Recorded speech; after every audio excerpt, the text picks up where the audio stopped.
반갑습니다. 오늘 말씀은 사도행전 14장 8절에서 9절까지의 말씀입니다. 사도행전 14장 8절에서 9절까지의 말씀 제가 읽어드리도록 하겠습니다. 루스드라에 발을 쓰지 못하는 한 사람이 앉아 있으되 나면서 걷지 못하게 되어 걸어본 적이 없는 자라. 바울이 말하는 것을 듣거늘 바울이 주목하여 구원받을 만한 믿음이 그에게 있는 것을 보고, 죄송합니다. 10절까지 갈게요. 큰 소리로 이르되 내 발로 일어나 걸으라 일어서라 하니 이 사람이 일어나 걷는지라. 아멘. 이렇게 사도행전 14장 8절에서 10절까지 말씀 가지고 말씀에 대해 진심인 편이라는 제목으로 우리가 함께 말씀을 나누겠습니다. 여러분, 제가 처음 예수님을 인격적으로 만난 것은 중학교 3학년 때였습니다. 그때를 이제 회상하자면 세상이 바뀐 것 같은 느낌이었습니다. 그냥 예수님이 믿어진 것 뿐인데, 그전에도 교회는 다녔고요. 예수님이 믿어진 것 뿐인데 하늘도 달라졌고 땅도 달라졌고 숨쉬는 공기도 달라졌습니다. 저는 그때부터 주를 위해 살기로 작정했습니다. 어떻게 하면 주님을 위해, 주님이 원하시는 삶을 살 수 있을까? 저는 제게 생명을 주신 그 주님을 위해 살고 싶었습니다. 그래서 주일 성수를 그때부터 시작했습니다. 부끄럽지만 그 후로부터는 한 번도 주일을 빼먹은 적이 없는 것 같습니다. 그뿐이 아니었습니다. 여러분, 공예배를 드려야 되겠다. 공예배 참석해야겠다 결심했어요. 수요 예배, 금요 철야, 그리고 이제 부서 예배 이렇게 참여하기 시작했습니다. 그리고 무더니도 애를 썼어요. 그거 하려고. 그거 다 참석하려면 어디 여행 가는 거 이런 거 꿈도 못 꿉니다. 여행은 그냥 수련회가 전부였어요. 교회 봉사도 정말 열심히 했습니다. 찬양인도, 부서 임원, 그리고 또 교회 학교, 기재 세팅, 교회 청소, 주방 봉사, 주차 하지 않은 일이 없을 정도로 정말 열심히 했습니다. 그러니까 저의 10대와 20대 시절은 오직 교회였다. 이렇게 말해도 무방합니다. 그러다 저는 다시 이 복음을 만나게 되었습니다. 다시 복음을 만났어요. 30대 때 저는 성경을 읽던 중에 제가 살아온 삶이 예수님이 그토록 욕하셨던 바리새인들의 삶을 닮아 있다라는 생각을 하게 됐습니다. 물론 제가 제사를 드리지는 않았지만, 제사를 드린 건 아니에요. 율법을 지킨 건 아니지만 저는 정말 열심을 내어서 예수 믿는 행위를 보여줬고, 그때 저를 향해서 쏟아졌던 찬사, 칭찬이 듣기 좋았던 것 같습니다. 여러분, 바리새인이 왜 예수님께 비난을 받았습니까? 속은 악마인데, 여기 진짜 악마인데 겉으로는 율법을 지키면서 착한 척했기 때문에 여러분 그런 거예요? 많은 사람들이 이렇게 생각하더라고요. 바리새인들은 나쁜 놈인데 착한 척해서 욕을 먹은 거라 이렇게 생각하더라고요. 여러분, 그러나 전혀 아닙니다. 그런 분들에게 제가 이렇게 한번 물어보고 싶어요. 그렇다면 우리는 바리새인보다 착한 사람입니까? 이거 물어보고 싶어요. 이거 아니잖아요. 주님은 선한 이는 하나님밖에 없다고 말씀하셨습니다. 우리도 다 죄인이고 나쁜 놈입니다. 오히려 여러분, 바리새인들의 열심은 진심이었어요. 뭔 진심이면 그들은 살아보려고 했어요. 율법대로 살아보려고 했어요. 그런데 주님은 그들을 비난하셨죠. 왜? 그들이 스스로의 행위로 좋은 사람이 된다라고 믿었기 때문입니다. 그게 문제라. 그 어떤 사람도 죄 문제를 해결할 수 없는데 바리새인들은 스스로의 행위로 거룩해진다고 믿었기 때문입니다. 그러면 그렇게 할 수 있으면 메시아가 예수님 뭐하러 오셔서 십자가 지십니까? 그러니까 그들은 할 수 없는 일로 스스로를 속이고 사람들까지도 속였기 때문에 하나님이 예수님이 바리새인들을 욕한 것이죠. 저는 그 사실을 깨닫고 난 뒤에 저 역시 바리새인처럼 살고 있다는 것을 깨달았습니다. 여러분, 기독교 복음은 스스로 할 수 없음을 인정하는 거예요. 그렇게 자기를 부인하는 거죠. 그리고 하나님 앞에 납작 엎드리는 것입니다. 무엇인가를 계속하면서 스스로 좋은 신앙인이 되어가고 있다라고 믿는 게 아니에요. 그런데 저는 그렇게 믿었던 거죠. 어떤 예수 믿는 행위를 하면서 스스로 좋은 신앙인이 되어가고 있다라고 보는 제 모습이 예수님 비난하기에 딱 좋은 딱 충분한 바리새인 같은 모습이었던 것이죠. 그래서 저는 그때부터는 이 겉으로 드러나는 행위보다 속사람, 저의 속사람을 들여다보기 시작했습니다. 참혹하더라고요. 여기에는 온통 쓰레기 같은 죄악이 득실득실 거렸습니다. 여러분 속을 들여다보기 시작하니까 야, 나 자신을 부인해야 되겠다. 꼭 부인해야 돼. 이렇게 저 자신을 채찍질할 필요가 전혀 없었습니다. 왜냐면 저는 그냥 죄인이었어요. 저는 쓰레기였어요. 무엇을 기대할 것이 없는 그런 존재였습니다. 그저 예수님만이 유일한 소망이었어요. 여러분 그게 자기 부인이더라고요. 그럼 뭘 애써서 자기 부인할 필요가 없어요. 그냥 우리를 보면 나 자신을 알면 자기 부인은 그냥 가는 거예요. 근데 여러분 놀라운 것은 그 사실을 깨달으니 저에게 이전에 열심히 신앙생활을 했을 때는 없었던 놀라운 자유가 찾아왔습니다. 그것은 이 세상은 줄 수 없는 자유였습니다. 자기를 부인하고 예수님을 인정하니 자유가 찾아오더라. 사랑하는 여러분, 이것이 제가 여러분에게 평생 해주고 싶은 복음입니다. 복음의 말씀. 그리고 지금도 저는 오직 이 말씀을 여러분에게 전하고 있습니다. 어쩜 저와 같은 모습으로 신앙생활을 하던 분들은 이 말씀이 어색할지도 모르겠습니다. 신앙생활을 하는데 겉으로 드러나는 모습이 별로 안 보인다? 그럼 대번에 이렇게 속으로 말할지 모르겠어요. 그건 죽은 신앙이지요 라고 말할지 모르겠습니다. 그러나 모르는 말씀, 그럼 복음을 만나는 우리 안에 자유가 얼마나 놀라운 것인지, 그것은 자기를 버려본 자만이 알게 되는 기쁨입니다.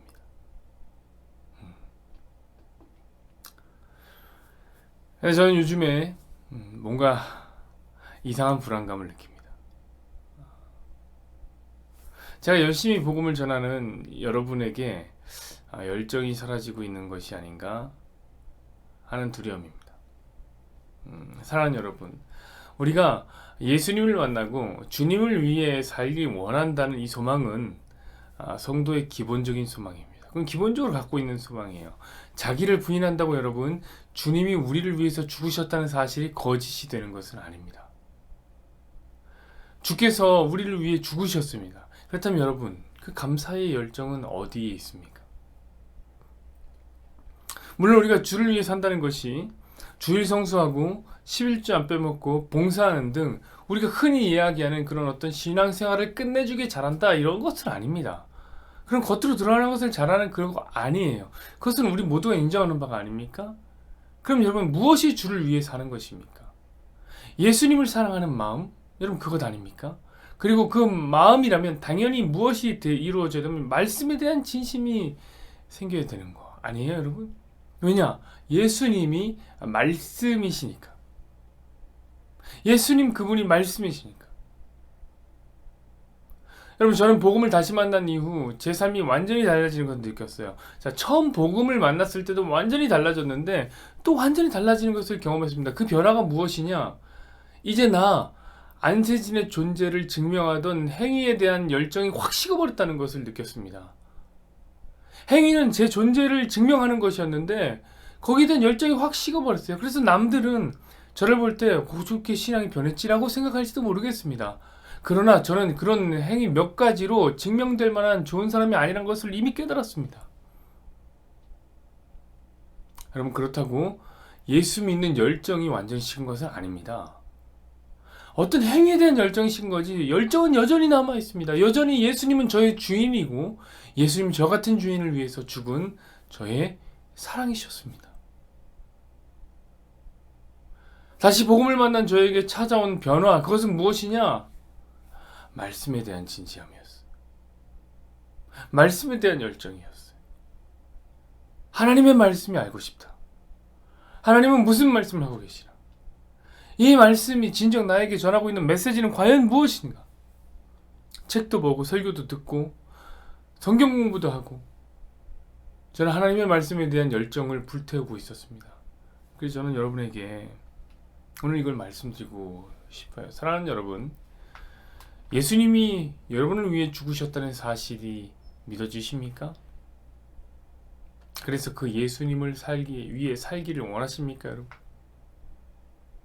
그렇다면 여러분, 말씀에 대해 진지하시길 바랍니다.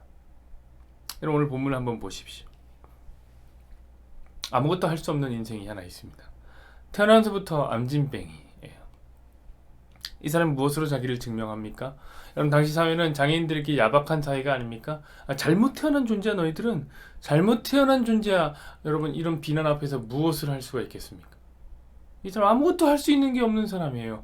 여러분, 그러나 바울은 그에게 믿음을 발견하게 됩니다. 여러분, 이 믿음이 무엇입니까? 이 믿음은 여러분 하나님이 주신 믿음이에요. 하나님이 택하신 자기 백성의 마음속에 심어놓으신 선물입니다. 여러분, 이것은 세상을 바꾸는 선물입니다. 저도 여러분 예수님 믿고 세상이 바뀌었다니까요. 그런데 여러분, 그 믿음을 바울이 어디서 발견합니까? 그가 무엇인가를 열심히 했기 때문입니까? 선한 일에 욕심을 내고 학문의 일가견을 갖고 정신과 육체가 건강했기 때문입니까? 여러분, 아니면 바울이 무슨 특별한 능력이 있어서, 신성한 능력이 있어서, 마치 드래곤볼에서 전투력을 볼 수 있는 안경이 스카우터처럼 그걸 봤던 그 눈에, 바울의 눈에 믿음이 보였던 겁니까? 여러분, 아니에요. 바울 그런 거 몰라요. 바울도 그냥 일반적인 사람입니다. 믿음은 보이는 게 아닙니다. 그러나 바울은 확실했습니다. 왜일까요? 여러분, 구절을 한번 보십시다. 이렇게 써 있습니다. 바울이 말하는 것을 듣거늘 바울이 주목하여 구원받을 만한 믿음이 그에게 있는 것을 보고. 아멘. 여러분, 그가 바울의 말씀을 듣고 있는 것을 보고 바울은 알았습니다. 그 말씀에 대한 태도를 보고 그는 알았습니다. 그가 예배드리는 태도가 달랐던 거예요. 하나님의 말씀에 대한 진지함, 그것이 그에게 있었습니다. 이 안진뱅이 있었습니다. 맞습니다, 여러분. 바로 말씀에 대한 진심이 선택된 자기 백성에게 보이는 증거가 됩니다. 여러분, 그것이 겉으로 드러나는 행위라면 행위인 것입니다. 그게 증거가 돼요. 사랑하는 여러분, 저는 여러분에게 무엇을 하라고 말하는 목사는 아닙니다. 오히려 여러분, 무엇을 하지 말라고 말하는 목사죠. 자기를 살찌울 만한 행위 내려놓으라고 합니다. 억지로 기도하는 것만 하지 말라고 합니다. 자기를 뽐낼 것 같은 봉사 하지 말라고 이야기합니다. 그래서 우리 교회는 일 안 하는 교회랍니다. 물론 여러분이 저를 보면서 답답해하다고 생각하고, 목사님 좀 그런 거 얘기해도 됩니다, 이렇게 생각해도 여러분 어쩔 수 없어요. 저는 여러분에게 진짜 자유를 주고 싶은 목사입니다. 진짜 자유를 주고 싶은 목사예요. 그러나 여러분, 그렇다고 제가 말씀에 대한 진심까지 내려놓으라고 말하는 건 아닙니다. 여러분, 말씀에 대한 진심까지 버려서는 안 됩니다. 하나님의 말씀에 대한 진심까지 없으면 우리가 여러분 불신자와 다를 것이 무엇입니까? 주를 위해 살겠다는 감사까지 버려서는 안 됩니다. 아니, 누가 주신 생명인데 이 생명을 누구 마음대로 삽니까?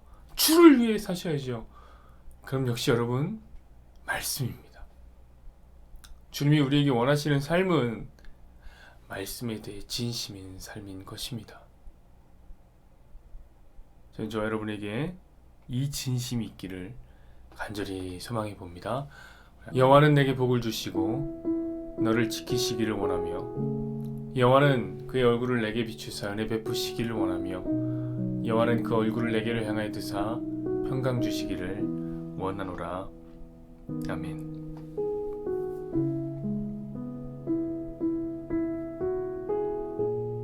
예수님, 오늘 이 아침에 하나님의 말씀 앞에 우리가 진심인가를 돌아봅니다. 하나님, 주의 종이 예수님을 만나고 봤더니 예수님이 너무 좋았고 세상이 달라졌습니다. 그래서 주를 위해서 살고 싶었습니다. 과연 주를 위해서 사는 것이 무엇일까? 열심히 주일 성수도 해보고 열심히 봉사도 하고 최선을 다해서 나 자신을 가꾸고 하나님, 그렇게 살았습니다. 그런데 하나님, 다시 복음을 만났을 때 저는 제 모습이 바리새인과 많이 닮아 있다는 깨달음을 얻었습니다. 주의 말씀이 내게 조명하시고 비춰주시는 것은 내 삶의 행적이 하나님 그 2000년 전에 예수님을 핍박하던, 그리고 예수님도 그들을 모욕하던 하나님 그 바리새인과 일도 다르지 않다는 것을 알게 되었습니다. 멋진 믿음의 행위를 보이고 사람들에게 칭찬받고 나 자신을 거기서 인정받는 것, 하나님 그것이 저의 믿음의 전부였던 것입니다. 예수님은 그걸 싫어하시죠. 그래서 그때부터 이 행위에 대한 열정이 하나님 많이 식어졌습니다. 저는 예전만큼 열심히 하지 않고 예전만큼 충성하고 봉사하지 않습니다. 하나님 그렇다고 주의 종에게 열정이 식어버린 것은 아닙니다. 그 열정을 고스란히 가지고 하나님의 말씀에 대해서 열정을 갖게 되었습니다. 하나님 말씀이 그립고 하나님 말씀이 사랑스러운 거 있죠. 하나님 말씀이 그렇게 단 거 있지요. 주의 종이 하나님 백성들을 섬기면서 그들에게 진정 자유의 복음을 전하고 진정 말씀해 주시는 행복을 전하다 보니 우리 성도들에게 열정이 식어가는 것을 하나님 느끼게 됩니다. 혹은 열정이 식어버린 것은 아닐까.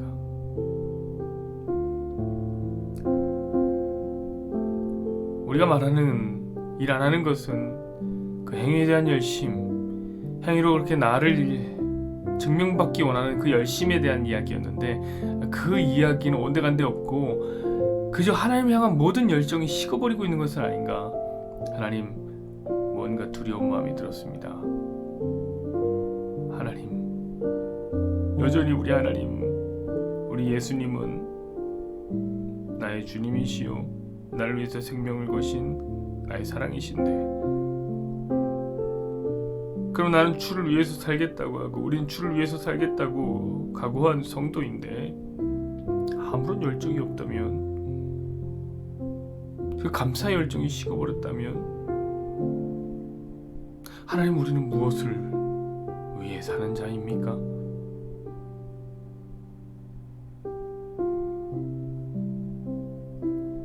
말씀에 대한 진지함이 있어야지요. 말씀이신 예수님에 대해서 알고 싶고 그 말씀에 대한 진심이 있어야지요. 하나님, 그 열정이 있어야지요. 도대체 어디로 갔습니까? 생에 있어서 우리가 말씀에 대한 진심이 없으면 우리가 불신자와 다를 것이 무엇입니까? 무엇이 우리를 특별하게 합니까? 무엇이 우리를 구별합니까? 무엇이 우리의 증거가 됩니까? 말씀에 대한 진지함이 아닙니까? 하나님 말씀에 대한 열정, 하나님 말씀에 대한 진지함, 진실함,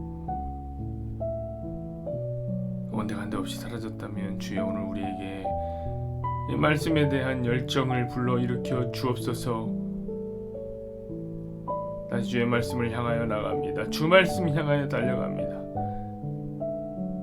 힘도 아닌 능도 아닌 오직 성령으로 하나님 주 말씀 향해 달려갑니다. 우리의 고백되게 하여 주시옵시고, 말씀이 너무나 아름답고 말씀이 꿀과 같아서 말씀이 읽는데 그냥 속에서 달아버리는 주의 그런 은혜가 우리 성도들에게 있게 하옵소서. 그런 열정이, 그런 진심이 우리 성도들에게 있게 하여 주옵소서. 모든 주의 백성들에게 그 열심이 있어야 되는 것입니다. 하나님,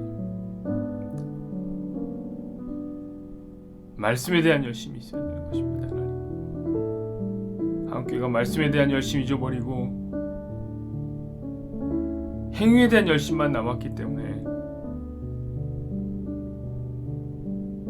하나님, 늘 문제가 되는 것이 아닙니까? 오직 말씀으로 돌아가야 됩니다. 그것이 우리가 가진